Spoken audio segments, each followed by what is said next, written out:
और ब्रेक के बाद एक बार फिर से आपका स्वागत है। और तमाम रुझान इस वक्त यहाँ पर सामने आ रहे हैं। उत्तर प्रदेश में बहुमत के आंकड़े को पार करता हुआ यहाँ पर कमल दिख रहा है। समाजवादी पार्टी की साइकिल बेहद पिछड़ती हुई बैक गियर में जाती हुई यहाँ पर नजर आ रही है। चुनाव तो जबरदस्त लड़ा अखिलेश यादव ने, लेकिन यहाँ पर जीत से दूर रहते हुए यहाँ पर नजर आ रहे हैं। वाजपेयी जी हमारे साथ जुड़े हुए हैं, पूरे चुनाव के वक्त में बेहद बिजी हो रहे, पूरा उन्होंने स्ट्रेटेजी में शामिल रहे। तो वाजपेयी जी, अब आगे क्या? अब उत्तर प्रदेश में कौन सा नया बुलडोजर आएगा या फिर कोई नई चीजें जो कि अब इस अगले उसमें आप लोग लेकर आने वाले हैं सामने? हमने जनता से कुछ वादे किए हैं लोक कल्याण संकल्प पत्र में। हमने ये कहा है कि निराश्रित और विधवा महिलाओं की पेंशन हम 1500 रुपए करेंगे।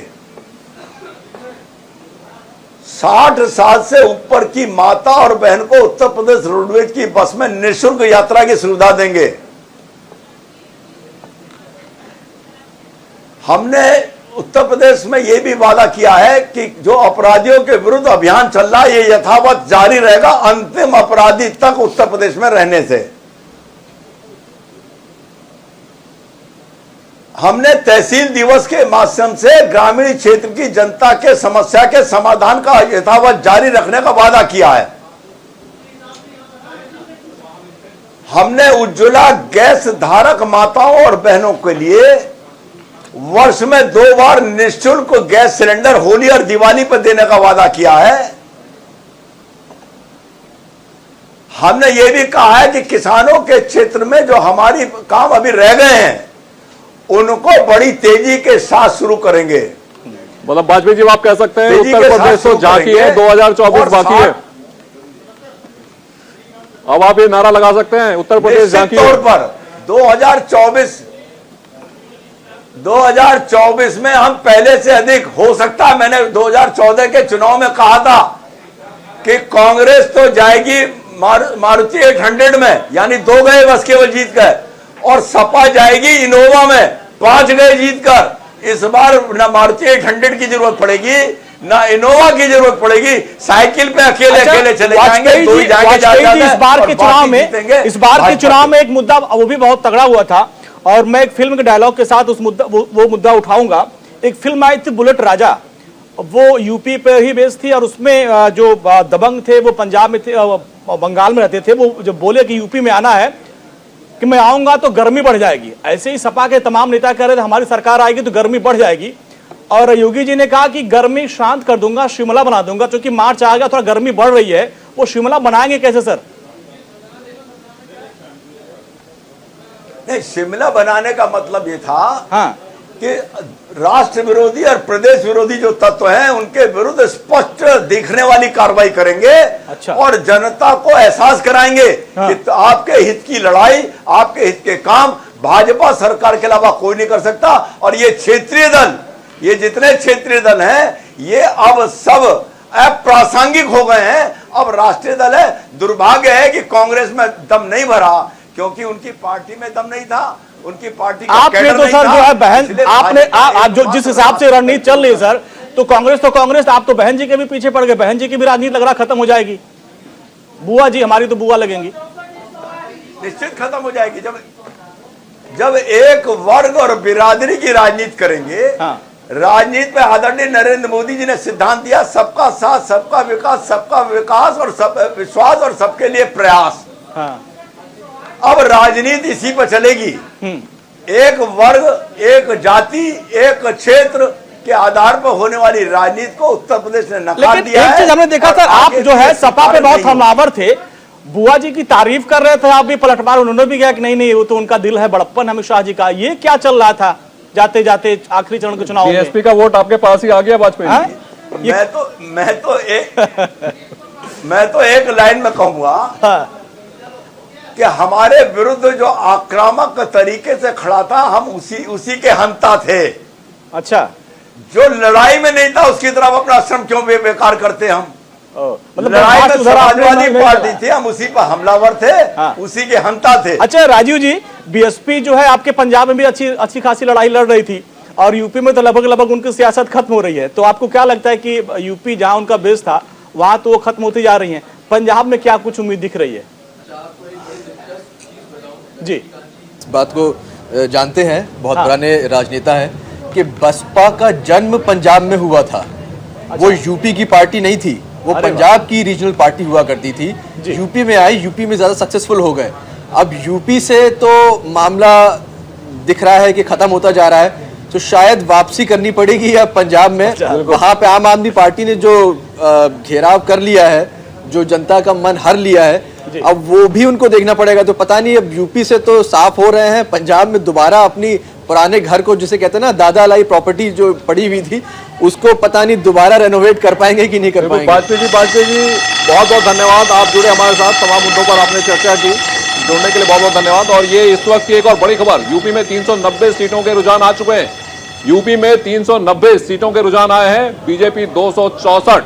तो ये बड़ी खबर, 264 सीटों पर कमल खिलता हुआ यहां पर नजर आ रहा है। समाजवादी पार्टी को 108 सीटों पर इस वक्त बढ़त मिल रही है और अंजनी वक्त काफी हो चुका है। मुझे लग रहा है कि ये रुझान जो है ज्यादातर अब नतीजों में बदलना शुरू हो जाएंगे। हाँ, नहीं अब देखिए, अभी 95 दे रहे, मुझे लगता है कि साइकिल में पैडल थोड़ा सा अखिलेश जी ने मारी है, वो 105 118 पहुंच गए, थोड़ा सा मेहनत की है, 108 पे पहुंच गए हैं, वो स्पीड बढ़ी है थोड़ी सी उनकी। बिल्कुल, अमरीश जी हमारे साथ जुड़े हुए हैं। अमरीश जी, यहाँ पर तमाम जो मुद्दे थे, उत्तर प्रदेश चुनाव में पूरा चुनाव बहुत सारे मुद्दों पर लड़ा गया, बताया गया कि किसान नाराज हैं, युवा नाराज हैं, पूरा का पूरा हेल्थ सिस्टम खराब था, ब्राह्मण नाराज है, लेकिन अब ये नतीजे बता रहे हैं कोई नाराज नहीं था। नहीं, देखिए, यूपी के चुनाव को समझना है तो मुद्दों के अलावा आपको कुछ और फैक्टर्स को भी समझना होगा, क्योंकि चुनाव जब भी लड़ा जाता है तो एक रणनीति उसके पीछे काम करती है, एक पूरा मैनेजमेंट सिस्टम काम करता है। खासतौर से बीजेपी 2014 के बाद जिस तरह का सिस्टम लेके आई कि चुनाव को मैनेज कैसे करना है, तो एक जो सबसे इम्पॉर्टेंट चीज़ जो बीजेपी सब जगह करती है, उसने यूपी में भी किया, क्योंकि उसे पता था कि एंटी इनकम्बेंसी है, कोरोना का भी इम्पैक्ट है, उसको काउंटर करने के लिए उसने 40 से ज़्यादा एमएलएज के टिकट ही बदल दिए। तो जो नया फेस आ गया तो एंटी इनकम्बेंसी को उसने वहाँ पे काउंटर किया। इसके अलावा बीजेपी की जो एक खास बात है, किसी भी चुनाव में वो 5 साल काम करती है, सत्ता में हो या ना हो। यूपी में उन्होंने पिछले 5 साल से लगातार मेहनत की और विपक्ष में कोई भी नहीं था कुछ भी करने के लिए। इतना 5 साल के अंदर चाहे कोरोना हुआ हो या किसी भी तरह की प्रॉब्लम आई हो, ना तो समाजवादी पार्टी वहाँ पर सामने थी जनता की सेवा के लिए, ना बीएसपी थी, कोई पार्टी नहीं थी। तो समाजवादी पार्टी ने आखिरी साल, 1 साल के अंदर ही मेहनत की। अमरीश जी, आपके तो 1 साल की मेहनत में आपको नतीजे नहीं मिलेंगे। लेकिन एक चीज तारीफ करनी होगी, अजय लल्लू को हम नकार नहीं सकते सर। मैं तो खबर पढ़ता था, बेचारे अक्सर जो है वो जेल में जाते गए, धरना पे बैठे, लाठीचार्ज का उनके ऊपर, उनको लाठीचार्ज उनके ऊपर हुई थी, लेकिन कांग्रेस अकेला चना बाहर नहीं झोंक सकता, वही तो अकेले लल्लू ठीक, आंकड़े आपके पास करते बेचारे। बिल्कुल, कौन आगे कौन पीछे अंजनी? ठीक है, चलिए एक बार वो दिखा देते हैं कि कौन आगे चल रहा है, कौन पीछे चल रहा है, और ये जानना सबके लिए बहुत जरूरी भी हो जाता है, क्योंकि सबकी निगाहें हैं टिकी हुई हैं, और कि कौन आगे चल रहा है, कौन पीछे चल रहा है, वो आपको हम बताते हैं। गोरखपुर से मुख्यमंत्री योगी आदित्यनाथ आगे चल रहे हैं, हमने बताया था कि 22,000 वोट से आगे चल रहे थे।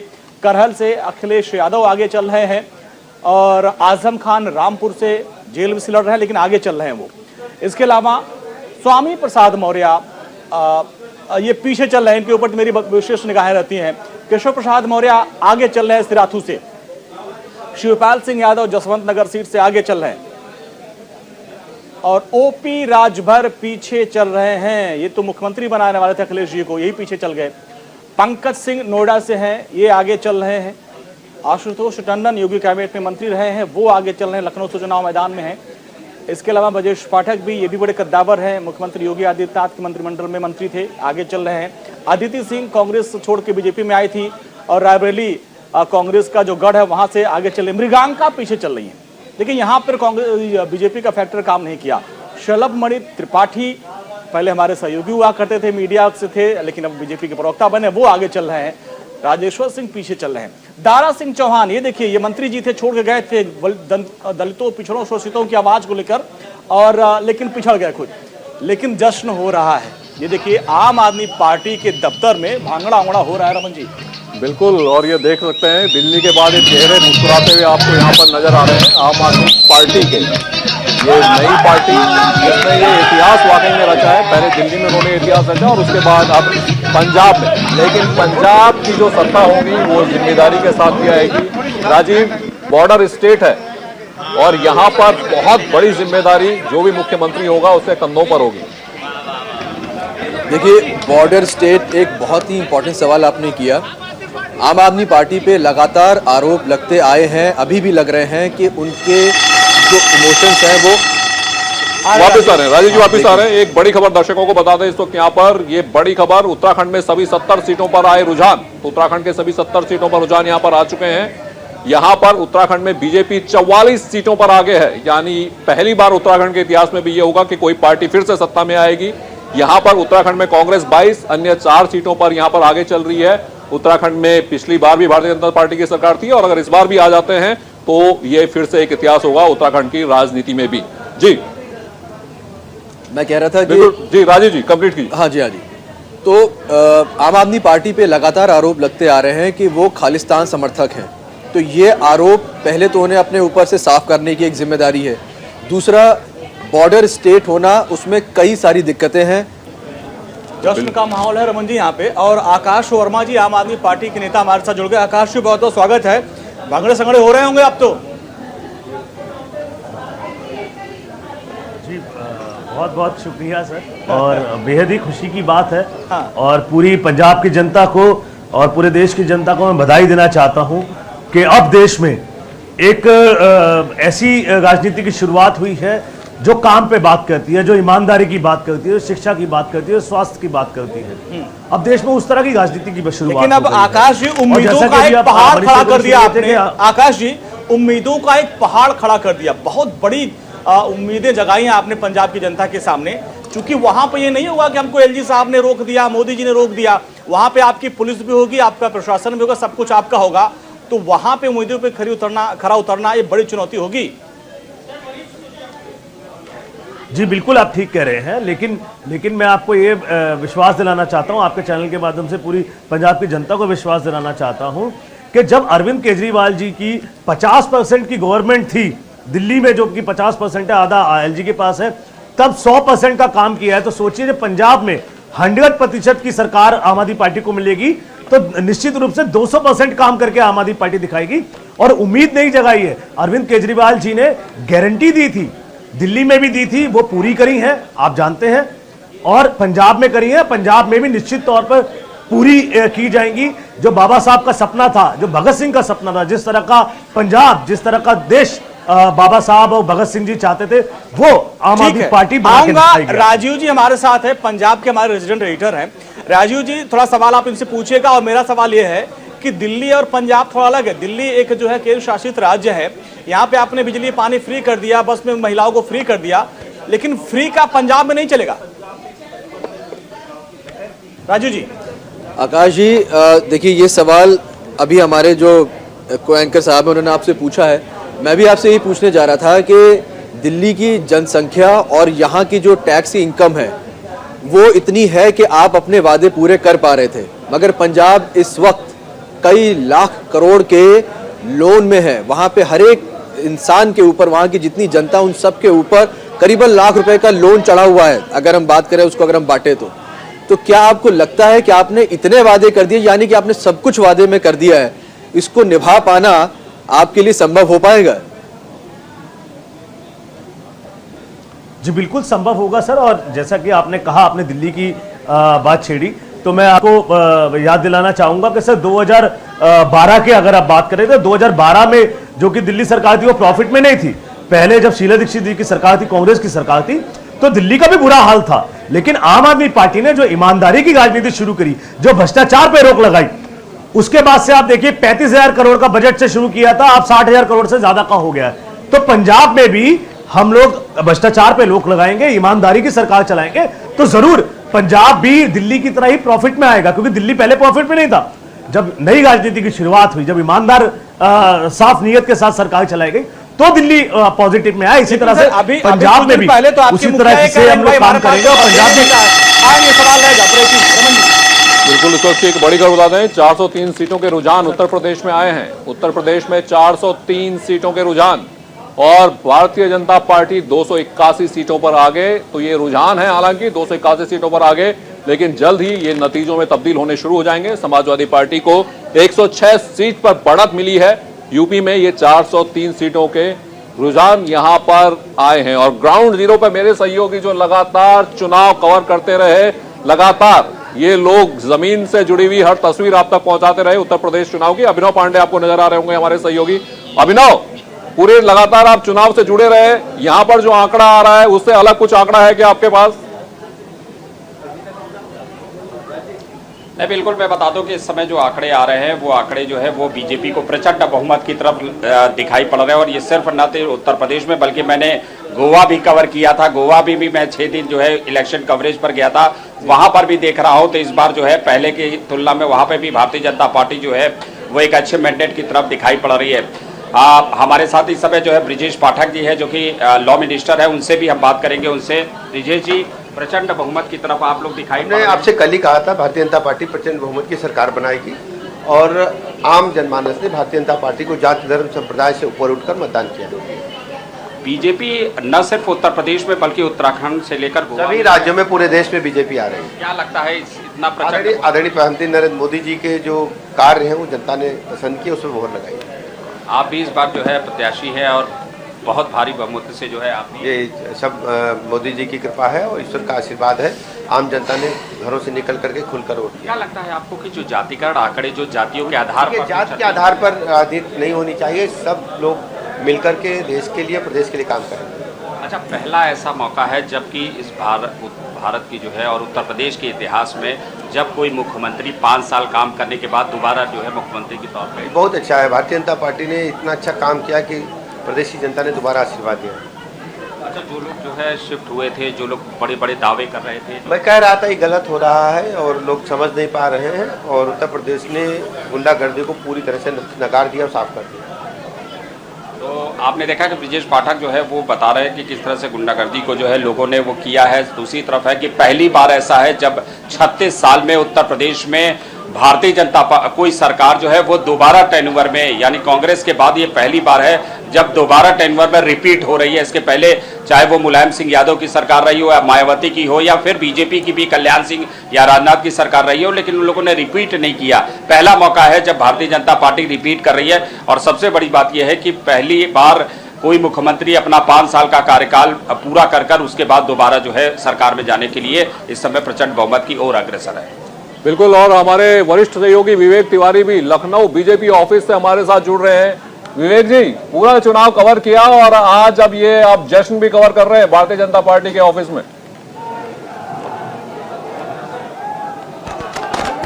जी हाँ, देखिए मैं भारतीय जनता पार्टी के प्रदेश मुख्यालय पर इस वक्त खड़ा हूँ। मैं चाहूंगा कि दर्शक यहाँ का नजारा देखें कि जीत का जश्न यहाँ पर शुरू हो गया है। मिठाइयाँ बट रही हैं। मैं चाहूंगा अपने कैमरामैन से एक बार मैं आपको दिखाऊं कि क्या दृश्य है इस वक्त भारतीय जनता पार्टी के इस प्रदेश मुख्यालय में। ये आप देखें, चारों तरफ यहाँ पर होली खेली जा रही है, रंग गुलाल उड़ रहे हैं, गाने बज रहे हैं। वो गाने जो प्रचार में भारतीय जनता पार्टी के बजे थे वो गाने आज यहाँ बजा जा रहे हैं। कुछ साधु संत भी यहाँ पर बाहर से आए हैं। मैं जरा इनसे बात करता हूँ, जरा देखता हूँ कहाँ से ये लोग आए हैं। महाराज जी कहाँ से आए हैं? सूर्या घाट शमशान से आए हैं। कौन से जिले से आए हैं? यही लखनऊ जिला। क्या यहाँ पर क्या देख रहे हैं? सुबह 5 बजे भोर में आ गया था। अच्छा, त्रिशूल वगैरह क्या? ये त्रिशूल अपना। तो ये देखिए, ये नजारा है, ये भी की तस्वीर लेकर जो जीत गई बात का पूरा आश्वस्त है। 300 पार जाएंगे, लेकिन 300 पार जाएंगे। अब ये सोचना है कि जो माफियाओं की डकैती शुरू हो गई थी वो अपना ठौर और ठिकाना ढूंढ ले। तो ये भारतीय जनता पार्टी, और ये देखिए तस्वीरों के साथ भारत माता की जो एक तस्वीर लेकर के यहाँ पर कार्यकर्ता झंडा लहराते हुए क्या दिखा रहे हैं? भारतीय जनता पार्टी ने हमेशा उन महिलाओं की चिंता करी। रमन जी, जब हम लोग चर्चा कर रहे हैं कि 3 बजे मोदी जी आने वाले हैं, तो उस वक्त उन्होंने एक बड़ी बात कही थी कि जो जितनी बड़ी पार्टी होती है वो उतना लचीला रुख उसका होना चाहिए, लेकिन कार्यकर्ता इनके प्रति उत्साहित है कि माफियाओं गुंडों को देख लेंगे। यही बात तो सपा भी बोलती थी, अब ये भी वही बोलेंगे। हाँ बिल्कुल, वही बात है कि यही बात हम तमाम पार्टियों के लिए भी कह रहे हैं, यही बात आम आदमी पार्टी के लिए पंजाब में भी कह रहे हैं, और यही बात उत्तर प्रदेश में अब शायद भारतीय जनता पार्टी के कार्यकर्ताओं को भी समझना चाहिए कि जितनी बड़ी जीत होती है उतनी बड़ी जिम्मेदारी भी आपके साथ साथ आती है। तो एक सभ्य कार्यकर्ता की तरह वो व्यवहार करें तो अच्छी बात है। बाकी जो गुंडागर्दी है उस पर लगाम लगनी चाहिए, वो उत्तर प्रदेश में भी लगाम लगनी चाहिए, वो पंजाब में भी नशे पर बैन होना चाहिए। और पंजाब की इस वक्त हम बात कर रहे थे, पंजाब में राजीव लगातार पंजाब को कवर करते रहे हैं। तो राजीव, अब अगला जो चुनाव होने वाला है, जल्दी कुछ और राज्यों में चुनाव होने वाला है, आम आदमी पार्टी पक्का वहां भी जाकर चुनाव लड़ेगी, क्योंकि उत्तर प्रदेश में भी लड़ा, उत्तराखंड में भी लड़ा। तो अब क्या जाने वाला है, दिल्ली मॉडल या पंजाब मॉडल? देखिए, पंजाब फतह के बाद अब आम आदमी पार्टी शायद राष्ट्रीय पार्टी होने की तरफ बढ़ेगी। उनका अब अगला रुख होगा हिमाचल प्रदेश, जिसमें इसी साल नवंबर दिसंबर में चुनाव होने हैं। दिल्ली के एमसीडी में उन्होंने ऑलरेडी अपनी नज़रें टिका रखी हैं। आपको दिल्ली में अगर आप जाएंगे तो हर जगह इस बार एमसीडी में आम आदमी पार्टी के आपको बोर्ड दिख जाएंगे, हालांकि चुनाव थोड़े से आगे खिसकाए जा रहे हैं दिल्ली एमसीडी के। हरियाणा में आने वाले समय में आम आदमी पार्टी मजबूत होती दिखाई दे रही है। गोवा में उन्होंने कोशिश की, उतना अच्छा रिजल्ट नहीं दिखा, लेकिन अब वो और क्षेत्रों में भी जाएगी। जो आम आदमी पार्टी से हम जब बातचीत करते हैं तो पता चल रहा है कि वो लोग अब मध्य प्रदेश, छत्तीसगढ़ और महाराष्ट्र में भी आने वाले समय में अपनी राजनीति को मजबूत करने की तरफ बढ़ रहे हैं। बिल्कुल, इसके बाद 22 के लास्ट में 23 में भी रमन जी करीब 5-6 राज्यों में चुनाव होना है। तो एक बड़ी खबर आ गई, बड़ी खबर का रुख करते हैं, इसके बाद चर्चा करते हैं। अमरीश जी भी हमारे साथ हैं। 5 में से 4 राज्यों के रुझान में बीजेपी आ गए, और शायद यही अमित शाह ने भी कहा था, अंजनी, कि 4 राज्यों में हमारी सरकार बन रही है। पंजाब में उन्होंने एक्सपेरिमेंट किया था, शायद इसलिए उन्होंने उसे हटा दिया कि चलो प्रयोग है, क्या होता है। 4 राज्यों में रुझान में भारतीय जनता पार्टी सरकार बनाने की ओर आगे बढ़ते हुए दिख रही है, और अब लगभग वक्त 11:30 होने वाला है। तो ऐसे में ये मुझे लगता है कि जो रुझान अंजनी आ रहे हैं, अब ये धीरे धीरे नतीजों में बदलने शुरू हो जाएंगे, और ये 1 या 2 बजे तक स्थिति साफ होने लग जाएगी। थोड़ी देर बाद हमारे पास अब नतीजे आने शुरू हो जाएंगे, और ये हम लगातार बता रहे हैं, चाहे एग्जिट पोल हो या फिर आज नतीजों का। अमरीश जी के पास चलते हैं। ये 5 राज्यों में जो बात चल रही है, अमरीश जी, नतीजे पहुंचा रहा है। हमने मणिपुर बड़ी खबर आ गई।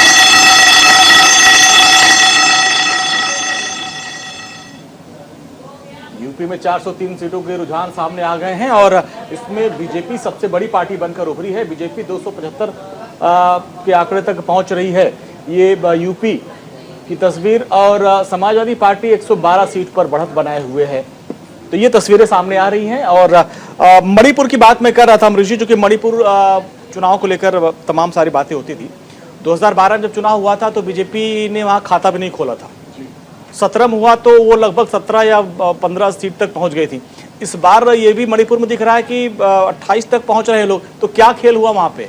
नहीं, मणिपुर में पिछले 2017 के चुनाव में भी आप देखें तो बीजेपी को 21 सीटें मिली थी। अच्छा। और उसके बाद जब उन्होंने सरकार बनाई, चूंकि 31 सीटें चाहिए थी सरकार बनाने के लिए, चूंकि हाउस में 60 सीटें हैं, तो उनको 10 सीटें कम पड़ रही थी, जो कि नागा पीपल्स फ्रंट वहाँ से मिली, नेशनल पीपल्स पार्टी से मिली, 4-4 सीटें दोनों की थी।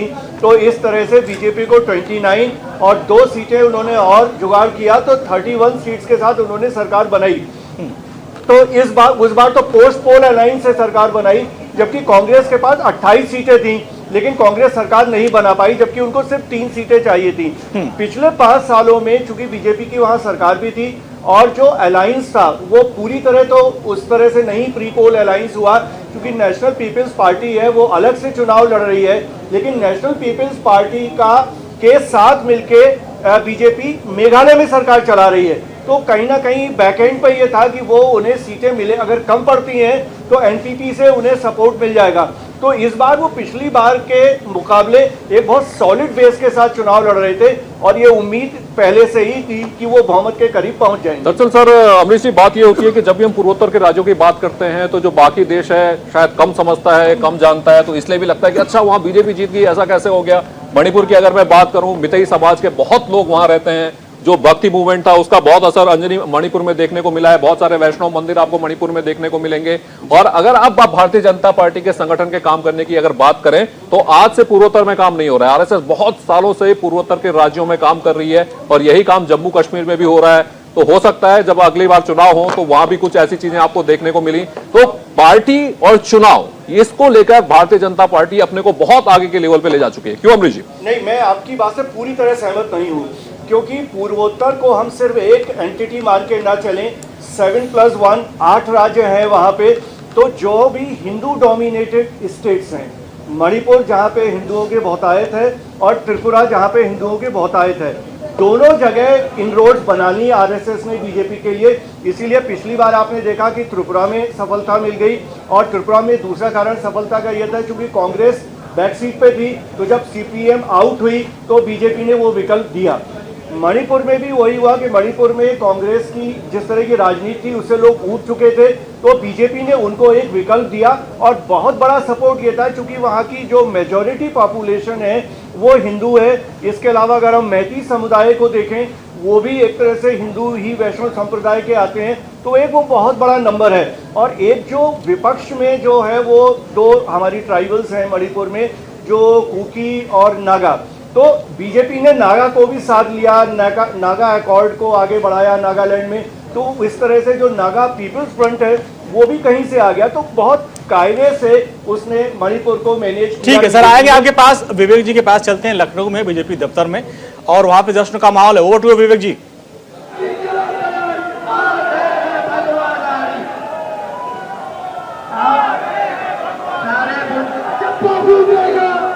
विवेक जी, आवाज मिल रही है आपको? विवेक जी के पीछे जश्न की आवाज है, ढोल नगाड़ों की आवाज है, तो इसलिए थोड़ा तेज बोलना पड़ेगा। विवेक जी, तस्वीरें दिखाइए, कहाँ हैं आप? जश्न की तस्वीरें। रमन, मैं दिखाना चाहूंगा जी जी, पूरा जोश का एक माहौल भारतीय जनता पार्टी के इस दफ्तर में दिखाई दे रहा है। कहीं पर बुलडोजर का एक मॉडल लिए हुए लोग दिखाई दे रहे हैं, कहीं भारत माता की तस्वीरें हैं, कहीं योगी आदित्यनाथ की तस्वीरें हैं, रंग गुलाल उड़ाए जा रहे हैं, मिठाइयाँ बांटी जा रही हैं। भारतीय जनता पार्टी फिर से सत्ता में आ रही है, ये सारे भारतीय जनता पार्टी के कार्यकर्ताओं को ये पूरा यकीन हो गया है।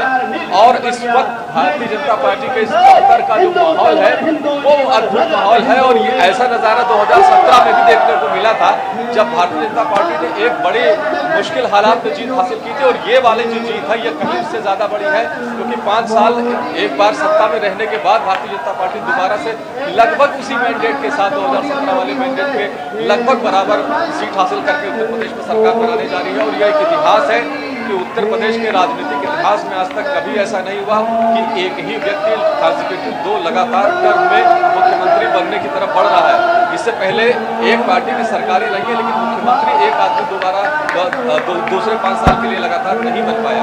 तो योगी आदित्यनाथ की ये जो जीत है, और जब वो मुख्यमंत्री बनेंगे तो वो उत्तर प्रदेश में एक मिथक को तोड़ेंगे जो आज़ादी के बाद से अब तक कायम था। और ये मिथक भी कि नोएडा जाने के बाद सरकारें हार जाती हैं, कई बार योगी आदित्यनाथ नोएडा गए, तो ये 2 भ्रम जो मिथक बने हुए थे उत्तर प्रदेश की राजनीति में, एक व्यक्ति लगातार दूसरे टर्म में मुख्यमंत्री नहीं बन सकता, और जो नोएडा जाने वाला मुख्यमंत्री है वो हार जाता है। ये दोनों मिथक किस चीज से टूटने जा रहे हैं? बड़े मिथक थे जी। राजू भाई, सवाल मैं पूछना चाह रहा था, राजीव पाठक बोल रहा हूँ। क्या विवेक जी बुलडोजर कमल पे हावी होता दिखाई दे रहा है आपको? हाँ, ये सवाल। देखिए, बुलडोजर योगी आदित्यनाथ की जो एक लॉ एंड ऑर्डर को लेकर के उन्होंने अपनी स्कीम चलाई, जो अपनी शक्ति दिखाई, बुलडोजर उसका प्रतीक है। और जाहिर बात है कि एक वो भारतीय जनता पार्टी के प्रचार का एक माध्यम भी बना बुलडोजर। जिस तरह से अखिलेश यादव ने बाबा बुलडोजर की एक टर्मिनोलॉजी विकसित की और उसको योगी आदित्यनाथ के खिलाफ इस्तेमाल किया, तो भारतीय जनता पार्टी ने उसी बुलडोजर को अपनी ताकत बना लिया। और बिल्कुल विवेक जी, अब तो योगी जी भी बोलेंगे हाँ हूँ मैं बुलडोजर बाबा। और आज बुलडोजर का मॉडल लेकर के लोग यहाँ दिखाई पड़ रहे हैं, और हम भी दिख रहे हैं वहां पे, जहां पे आप हैं वहां पे न्यूज इंडिया देखा जा रहा है। अच्छा, दिल्ली की है ये, माफ कीजिए, दिल्ली की तस्वीर है ये। हमको लगा यूपी में भी लोग जश्न में देख रहे हैं, लेकिन दिल्ली की तस्वीरें हैं, और दिल्ली में भी लोग न्यूज इंडिया को देख रहे हैं, और एक एक तस्वीर, एक एक अपडेट लगातार हम तक पहुंचा भी रहे हैं। रमन जी, बिल्कुल, ये आम आदमी पार्टी का दफ्तर है जहां जश्न का माहौल है, और आकाश जी जुड़े हमारे साथ, आम आदमी पार्टी के नेता। आकाश जी, अभी मैं अपने सहयोगी राजीव से भी बात कर रहा था, पंजाब उन्होंने बहुत कवर किया है, अब आने वाले राज्यों में चुनाव है, तो कौन सा मॉडल लेकर जाने वाले हैं आप, दिल्ली या पंजाब? क्योंकि पंजाब में आप ये नहीं बोलेंगे कि एलजी साहब ने काम नहीं करने दिया। माफ कीजिएगा आपकी जी नहीं, मैं आपको मैंने पहले भी ये बात कही थी, मैं दोबारा उस बात को दोहरा रहा हूं कि जहां पे 50% की सरकार थी दिल्ली में, वहां पे आम आदमी पार्टी ने 100% काम करके दिखाया। तो जरा सोचिए कि जब 100% पावर आम आदमी पार्टी को पंजाब में मिलेगी, तो निश्चित तौर पर 200% काम आम आदमी पार्टी करके दिखाएगी। और जो भी गारंटियां अरविंद केजरीवाल जी ने और चुनावी उसमें दी थी चुनाव के वक्त, उसको बखूबी पूरा करेंगे, क्योंकि दिल्ली में कर चुके हैं। देखिए, सबसे बड़ी बात यह है, कोई भी हवा में बात नहीं कही गई है, चाहे वो बिजली की बात हो, चाहे वो शिक्षा की बात हो, चाहे वह महिला सुरक्षा की बात हो, चाहे हर महीने महिलाओं को पैसे देने की बात हो, तो कुछ भी हवा में नहीं कहा गया। सब कुछ दिल्ली में हो चुका है, तो कम से कम इतना तो आप कह सकते हैं कि भाई हो तो सकता है अगर नीयत साफ हो। अगर जी मेरे सहयोगी राजीव के पास जरूर आपके लिए सवाल होगा, और वो सवाल शायद कैबिनेट और बड़े चेहरे कौन होगा, क्या सेकंड लाइन होगी, क्या फर्स्ट लाइन होगी, राजीव बिल्कुल होगा आपके दिमाग में। सबसे पहले सवाल आकाश जी मैं यही पूछूंगा, मुख्यमंत्री भगवंत मान बन रहे हैं ना? जी बिल्कुल बिल्कुल भगवंत मान जी बन रहे हैं, और चुनाव से पहले ही उनका ऐलान कर दिया गया था। देखिए आम आदमी पार्टी, जैसा कि मैंने बताया कि आम आदमी पार्टी बिल्कुल मुख्यमंत्री चेहरे के साथ चुनाव में उतरी थी, और एक स्वर में हर एक कार्यकर्ता ने कहा था कि भगवंत मान को हम लोग चाहते हैं। उसके बाद हमने जनता के बीच में हम लोग गए, और जनता ने खुद ये तय किया कि भगवंत मान को मुख्यमंत्री बनाना चाहिए। और अब वोटिंग के माध्यम से भी जनता ने पूरी तरह से साफ कर दिया है कि आने वाले समय में आम आदमी पार्टी के मुख्यमंत्री, पंजाब के मुख्यमंत्री भगवंत मान जी होंगे। अच्छा आकाश जी, चलिए भगवंत मान जी के नाम पे आपने मोहर लगाई, अच्छा लगा सुन के कि जो वादा किया उसको निभाएंगे। सबसे पहला वादा तो यही है कि मुख्यमंत्री का जो नाम लिया उसको निभाने की बात कर रहे हैं आप। 5 ऐसे बड़े और नेताओं के नाम बताइए जिनको मंत्रिमंडल में जगह देंगे आप लोग। 5 कोई भी नाम, 5 चलिए छोड़िए, 3 नाम बताइए। ये तो अभी तो चुनाव सर, अभी तो चुनाव आया है, अभी तो चुनाव का रिजल्ट आया है। हम लोग केवल मुख्यमंत्री चेहरे के साथ उतरे थे। अच्छा ठीक है सर। आकाश जी दिक्कत यही है कि पंजाब में दिल्ली के नेताओं का नाम सब जानते हैं, मगर पंजाब में पंजाब के नेताओं का नाम ना आम आदमी पार्टी वहां पे जाके ले रही थी, ना यहां से आप ले रहे हैं। भगवंत मान जी के अलावा और कौन कौन है वहां पे आपके बड़े नेता? आप ही नाम नहीं ले रहे हैं। पंजाब में भी यही मैसेज है, और यही विपक्ष के सभी नेता कह रहे हैं कि रिमोट कंट्रोल की सरकार होगी। देखिए सर, विपक्ष की तो बात छोड़ दी। विपक्ष तो अब पंजाब में जनता ने बिल्कुल ही नकार दिया है सभी पार्टियों को, जो पारंपरिक पार्टियां चलती आ रही थी अब तक पंजाब में, कि जनता ने बिल्कुल उनको नकार दिया। जहां तक कि आपकी पंजाब के लोगों की बात है, तो देखिए जो भी चुनाव लड़े हैं और जो भी जनता ने एक सवाल सर मेरा, और अगर हम तुरंत जी के पास चलेंगे, एक सवाल सर मेरा, आप दिल्ली मॉडल की बात कर रहे थे। अभी दिल्ली में जो पंजाब में सबसे बड़ा मुद्दा है उड़ता पंजाब का, मैं देख रहा था कि दिल्ली में आपकी सरकार ने, सर एक मिनट, दिल्ली में आपकी सरकार ने लिकर पर, दारू पर ऑफर चला रखा है, भाई एक पेटी खरीद दो, एक पेटी मुफ्त ले जाओ। तो ऐसा ऑफर अगर पंजाब में, अगर ये मॉडल चल गया तो फिर वो तो और उड़ता पंजाब, तो रॉकेट वाला पंजाब हो जाएगा। सर ये सवाल ही गलत है। मैं कहना चाहूंगा भाई, जब दिल्ली मॉडल की बात कर रहे हैं, दिल्ली में ये तो है ये ना, कभी भी सरकार डिस्काउंट नहीं देती है सर। है यहाँ पे थोड़ा सा अध्ययन करने की जरूरत है। देखिए बीजेपी अभी एक हफ्ते तक इसको लेकर वहां प्रदर्शन कर रही है। आपकी आबकारी नीति को लेकर बीजेपी प्रदर्शन कर रही है, यही आबकारी नीति का विरोध हो रहा है सर। आपके एक्साइज पॉलिसी के लेके बात हो रही है सर आकाश जी। और दूसरी सबसे बड़ी बात है कि केजरीवाल जी का मुझे पुराना वादा याद आ रहा है कि अगर किसी मोहल्ले के सामने, मोहल्ले के लोग कहते हैं कि दारू की दुकान नहीं खुलनी चाहिए, तो दारू की दुकान नहीं खुलेगी। ये उनका चुनावी वादा था। लेकिन अब मैं आपको बताता हूं, मैं एक रेजिडेंशियल कॉलोनी में रहता हूं, डीडीए की कॉलोनी है, और उसके आसपास 3 दुकानें खुल गई हैं, जबकि वहीं पर खुलने का विरोध। अब तो रमन भाई मॉल खुल गया दारू का। तो ये तमाम चीजें, अब देखिए दिल्ली मॉडल की बात आप करेंगे, हम आपके जश्न में इस वक्त खलल नहीं डालना चाहते, वरना दिल्ली मॉडल में जितना पूरा बिक रहा है सर, यमुना की हालत जो हुई है और तमाम चीजें। पंजाब की हार को पचा नहीं पा रहे हैं, पंजाब की हार को पचा नहीं पा रहे, इसलिए शायद यहाँ वहां की बातें कर रहे हैं। तो पंजाब में सर बड़ा मुद्दा था, पंजाब में बड़ा मुद्दा है सर। आपने इस मुद्दे को उठाया है कि ड्रग्स को हम कंट्रोल करेंगे, क्योंकि अब देखिए अब चीजें आती हैं तो आप अब बड़ी पार्टी बने, बड़प्पन आपको दिखाना पड़ेगा, ये सवाल रहेगा। दिल्ली सरकार डिस्काउंट दे रही है। हाँ नहीं, दिल्ली सरकार नहीं दे रही है, दिल्ली में डिस्काउंट है, मैं ये कह रहा हूं। डिस्काउंट दे रही है, ये फ्रेज था, ये आपकी आबकारी नीति का सवाल है। कल को अगर किसी जूते की दुकान में 70% सेल होगी, तो ये भी कह सकते हैं सर वो आपकी नई आबकारी नीति से प्रभावित हो। ये आबकारी नीति पे सवाल था जी। अमरीश जी कुछ एक चीज, हाँ अमरीश जी सर सर पंजाब की हार नहीं बचा पा रहे। अमरीश जी एक चीज मैं कहना चाहूंगा कि हमें शराब, लिकर और ड्रग्स, इनको थोड़ा सा अलग अलग करके देखने की जरूरत है। हाँ। शराब हमारे यहाँ लीगल है, हाँ। जिन राज्यों ने उनको बंद कर रखा है, प्रोहिबिशन, उनको छोड़ दें, बट शराब हमारे यहाँ लीगल है, लीगली लाइसेंस होता है, लीगली बिकती है।